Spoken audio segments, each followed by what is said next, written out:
அந்த ஈடேற்றமான நிம்மதியான அந்த உள்ளத்துக்காக நமது உள்ளங்களில் குரோதம் இந்த பகைமை வளராமல் இருப்பதற்குரிய வழிகளை நான் உங்களுக்கு சொல்கிறேன். அதிலே முதலாவது இஹ்லாஸ். முதலாவது என்ன? இஹ்லாஸ். இஹ்லாஸ் இருக்குதானே. இஹ்லாஸ் வந்துட்டேன்னு சொன்னா ஒருத்தன் எதையும் பொருட்படுத்த மாட்டான். இஹ்லாஸ், நாம் அல்லாஹ்வுக்காக செயல்படுதல், இஹ்லாஸ், இது முதலாவது.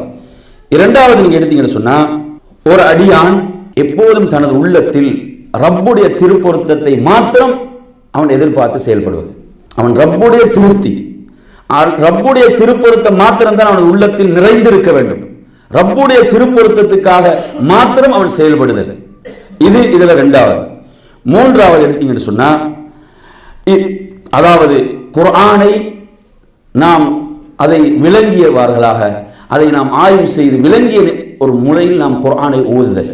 குர்ஆனை ஓதும் போது அந்த வசனங்களை நாம் உள்வாங்குதல், அதனுடைய பொருளை உள்வாங்கியவர்களாக ஓதுவது. அல்லாஹ் தஆலா சொல்லும் போது சொல்கிறான், அதாவது கத் ஜாஅத்துக்கும் மௌஇதத்தும் மிர் ரப்பிக்கும் வஷிஃபாஉல் லிமா ஃபிஸ் சுதூர். உங்கள் ரப்பிடமிருந்து வந்த இந்த மௌஇதா, இந்த நட்போதனை என்பது உங்களுடைய உள்ளங்களுக்கு நிவாரணை, உங்களுடைய உள்ளங்களுக்கு நிவாரணை என்று அல்லாஹ் தஆலா குர்ஆனை சொல்கிறான். அப்ப இது மூன்றாவது. நாலாவது விஷயம் என்னவென்று சொன்னால், நம்மை நாம் அதிகம் சுய பரிசோதனை செய்வது. நம்மை நாம் அதிகம் சுய பரிசோதனை செய்து கொண்டே இருப்பது, நமது உள்ளத்தை, நமது சிந்தனைகளை நாம் அதிகம் சுய பரிசோதனை செய்வது, மறுமையுடைய நிலைகளை எண்ணி பார்ப்பது. எனவே இந்த சுய பரிசோதனை இருக்க வேண்டும். ஐந்தாவது துஆ. ஐந்தாவது என்ன? துஆ. அதில் முக்கியமான துஆ தான் இது. அதில் முக்கியமானதா இது. ரப்பனா இக்ஃபிர் லனா வல் இக்வானினா அல்லதீன சபகூனா பில் ஈமான் வலா தஜ்அல் ஃபீ குலூபினா கில்லல் லில்லதீன ஆமனு ரப்பனா இன்னக ரഊஃபுர் ரஹீம். அல்லாஹ்விடத்தில் துஆ செய்ய, யா அல்லாஹ் எனது உள்ளத்தில் குரோதத்தை, பகைமை மூமின்களுடைய விஷயத்தில் வளர்த்து விடாதே. எந்த ஒரு மூமினை பற்றியும் ஒரு தப்பான எண்ணம் எனக்குள் ஏற்பட்டு விடக்கூடாது என்ற இந்த துஆ இருந்து கொண்டே இருக்க வேண்டும். நான்காவது சதகா, அதாவது ஆறாவது சதகா, தர்மம். அல்லாஹ் தஆலா சதகாவை, தர்மத்தை பற்றி குர்ஆனில் சொல்லும் போது சொல்கிறான், நபி அவர்களிடமிருந்து நீங்கள் சதகாவை எடுங்கள். அந்த சதகா என்ன செய்யும்? அவர்களை துதஹிருஹும் வ துஸக்கீஹிம் பிஹா. அதன் மூலம் அவங்க என்ன செய்வாங்க? அவர்கள் பரிசுத்தம் அடைவார்கள். அந்த உள்ள துஸக்கீம், தஸ்கியா என்பது உள்ளத்துடைய சுத்தத்தை சொல்லக்கூடிய வார்த்தை. தத்ஹீர் என்பது உடலுடைய சுத்தத்தை சொல்லும். தஸ்கியா என்பது எதை சொல்லும்? உள்ளத்துடைய சுத்தத்தை சொல்லும். அப்ப அவர்களை சதகா என்ன செய்யும்? அவங்களோட உள்ளங்களை சுத்தப்படுத்தும். சதகா ஒரு தர்மம் செய்யற அந்த மனோநிலை என்பது என்ன செய்யும்? அது பொறாமை இல்லாத உள்ளங்களுக்கு தான் அது வரும், குரோதம் இல்லாத உள்ளங்களுக்கு தான் அது வரும். அப்ப எனவே அல்லாஹ் தஆலா குர்ஆனிலே இதை சொல்கிறான். அது எத்தனாவது விஷயமா சொல்றேன்? ஆறாவது விஷயமாக உங்களுக்கு நான் அதை சொல்கிறேன். அதே போன்ற நறுமையான சகோதரர்களே, அடுத்ததாக ஏழாவதாக நாம் அதிகம் சலாம் சொல்லுதல். சலாம் சொல்லும் போது மனம் திறந்தவர்களாக ஒரு சகோதர முஸ்லிமை சந்திக்கிறேன், ஒரு ஈமானி ஒரு சகோதரனை சந்திக்கிறேன் என்ற அந்த உணர்வோடு அந்த சலாத்தை சொல்லுதல், சலாத்தை நாம் சொல்லுவது. அல்லாஹ்வுடைய தூதர் சொன்னார்கள், இந்த சலாம் என்பது உங்களுக்கு மத்தியில் என்ன செய்யும்? அந்த சகோதரத்துவ பிணைப்பை உருவாக்கும் என்று அல்லாஹ்வுடைய தூதர் சொன்னார்கள். அதே போன்ற நறுமையான சகோதரர்களே, அடுத்ததாக எத்தனை விஷயம்? ஏழாவது. எட்டாவது விஷயம்.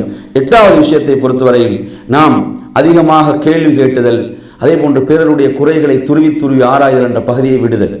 அதிகமாக கேள்வி கேட்டல் என்ற பகுதியையும், அதே போன்று பிறருடைய விஷயங்களை துருவி துருவி ஆராய்வை. இஸ்லாத்தில் ஒரு உயர்ந்த ஒரு பகுதி தான் என்னது? ஒரு அடியான் தனக்கு தேவையற்றவற்றை விட்டு விலகி கொள்ளுதல். இப்போ 2 பேர் பேசி கொண்டிருக்கிறாங்கடா, அதில் எப்படியாவது காதை கொண்டு போய் ஓட்ட தான் பார்க்கறது. ஏதாவது எங்களை நான் அந்த இடத்துல என்ன செய்யறது? இது நமக்கு தேவையற்ற விஷயம், ஒதுங்கி விடுவது, விலகி விடுவது. எனவே நறுமையான சகோதரர்களே, அந்த அடிப்படையில் நாம் இந்த நிலைக்கு தள்ளப்படக்கூடாது. தேவையற்ற விஷயங்களை விட்டு நாம் விலகுவது என்பது இஸ்லாத்தில் உயர்ந்த ஒரு பகுதியாக இருக்கிறது. அதே போன்று அடுத்ததாக நாம் முஸ்லிமை நேசித்தல். ஒரு முஸ்லிமை நாம் நேசித்தல் என்ற பகுதி இருக்குது. நாம் நேசிக்க வேண்டும். அல்லாஹ் தஆலா அதாவது குர்ஆனில் இதை எவ்வளவு அழகாக சொல்லி இருக்கிறான். அல்லாஹ்வுடைய தூதர் சொன்னார்கள், உங்கள் ஒருவர் மூமினாக முடியாது தான் விரும்புவதை தனது சகோதரனுக்கும் விரும்பாதவரை. எனவே நாம் மூமின்களை நேசித்தல் என்பது. அதே போன்று அடுத்ததாக 10வது விஷயமா?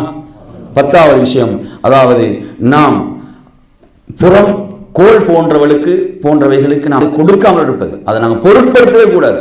புறம் பேசுறாங்களா, கோல் சொல்றாங்களா, அந்த விஷயங்களை அலட்சியம் செய்வது, அந்த சபைகளை அலட்சியம் செய்வது, அப்படிப்பட்ட மனிதர்கள் அந்த செயல்களை நாம் அலட்சியம் செய்வது, இதன் மூலம் நமது உள்ளத்தை நாம் பரிசுத்தமாக வைத்துக் கொள்ளலாம். அதே போன்ற நறுமையான சகோதரர்களே, அடுத்து நாங்கள் 11வது விஷயமாக நாம் என்ன செய்வது என்று சொன்னால், உள்ளத்தை எதெல்லாம் சீர்படுத்துமோ அந்த சிகிச்சைகளை செய்வது. உள்ளத்தை எதெல்லாம் சீர்படுத்தும், உள்ளத்துக்குரிய சிகிச்சை முறைகள் என்ன, அவைகளில் நாம் தொடர்ச்சியாக இருத்தல். உள்ளத்தை சீர் செய்யக்கூடிய விஷயங்களில் நாம் தொடர்ச்சியாக நாம் இருத்தல். அதே போன்று அன்பிற்குரியவர்களே, 2 சகோதரர்களுக்கு மத்தியில் ஏதாவது ஒரு பிணக்கு வந்துவிட்டால் அவர்களை இணைத்து வைப்பதில் முழுமையாக முயற்சித்தல், அதுல முயற்சி செய்தல். இதெல்லாம் ஒரு தூய்மையான உள்ளம் இருந்தால் மட்டும்தான் நடக்கும். ஒரு தூய்மையான உள்ளத்தால் தான் இதை செய்யலாம். எனவே இருவருக்கு மத்தியில் ஒரு முறுவல் நிலை வருகிறதா, ஒரு பிணக்கு ஏற்படுதா, அவங்களை எப்படியாவது இணைத்து வைக்க வேண்டும் என்ற அந்த முயற்சி, இதெல்லாம் என்ன செய்யும் என்றால் உள்ளத்தை தூய்மையாக வைக்கும். எனவே நிறைவு செய்கின்றேன். வாஹிர் தஅவானா அல்ஹம்துலில்லாஹி ரப்பில் ஆலமீன்.